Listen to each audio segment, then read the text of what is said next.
few days ago I told you how Emanuel Beranek founded a glassworks in Škrdlovice in the 1940s and created a type of glass that we now call Škrdlovice antique. How he actually managed to produce glass from nothing, or from very little, which, despite its shortcomings in the clarity of the glass, was commercially very successful.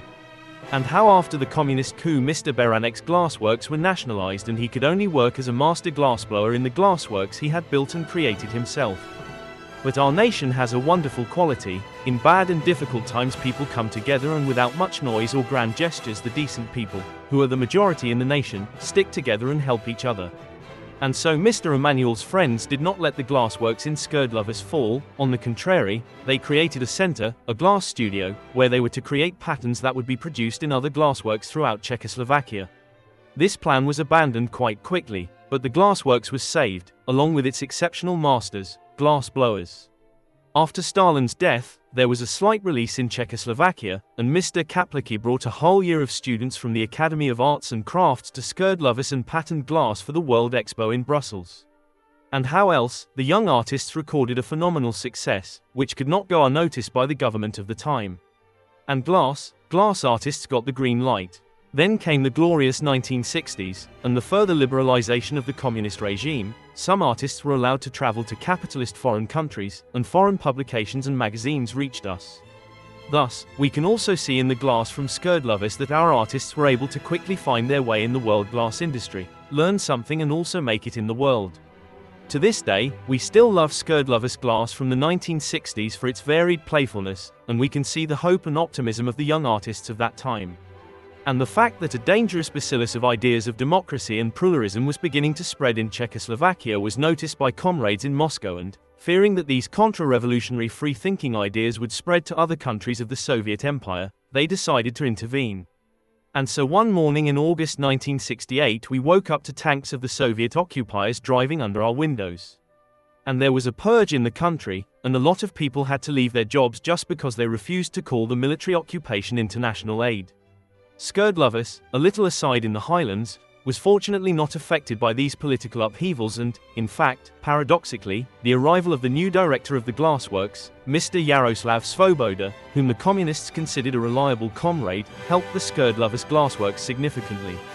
Mr. Svoboda took over the management of the glassworks as if it were his own property.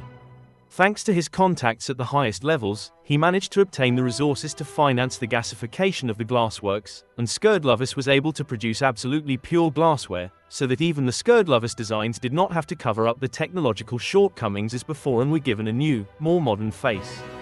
And of course, the new chief designer of the glassworks, Mr. František Wiesner, played a crucial role in all this.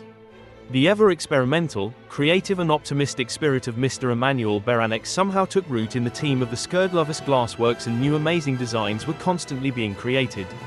And then, in November 1989, Czechoslovakia also saw freedom. The Berlin Wall fell, the Soviet occupation troops left the country, and new, democratically elected political leaders tried to right some of the wrongs committed against the citizens by the communist regime. The glassworks in Škrdlovice was returned to the family of Mr. Emanuel Beranek, and its management was taken over by Mr. Emanuel's grandson, Mr. Vlastimil Beranek.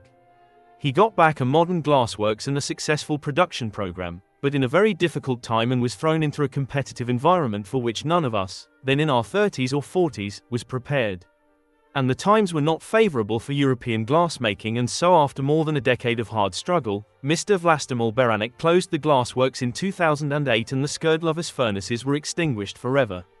Bitterness, sadness and nostalgia remained in the glassmakers of Škrdlovice, but their amazing artistic heritage will always remain with all of us. Mr. Vlastimil Beranek, as a farewell to his glassworks, organized a gigantic exhibition of Škrdlovice glass in Pardubice in 2009, the pictures of which I am showing you now. The opening was attended by all the living glass artists who had ever worked in Škrdlovice, and it was a truly spectacular farewell, albeit a cheerless one. Here are just some of my amateur images, others are in the appropriate folder in the Czech Glass Guide. During the existence of the Škrdlovice glassworks, over 4,100 patterns were created, and 123 artists worked in the glassworks.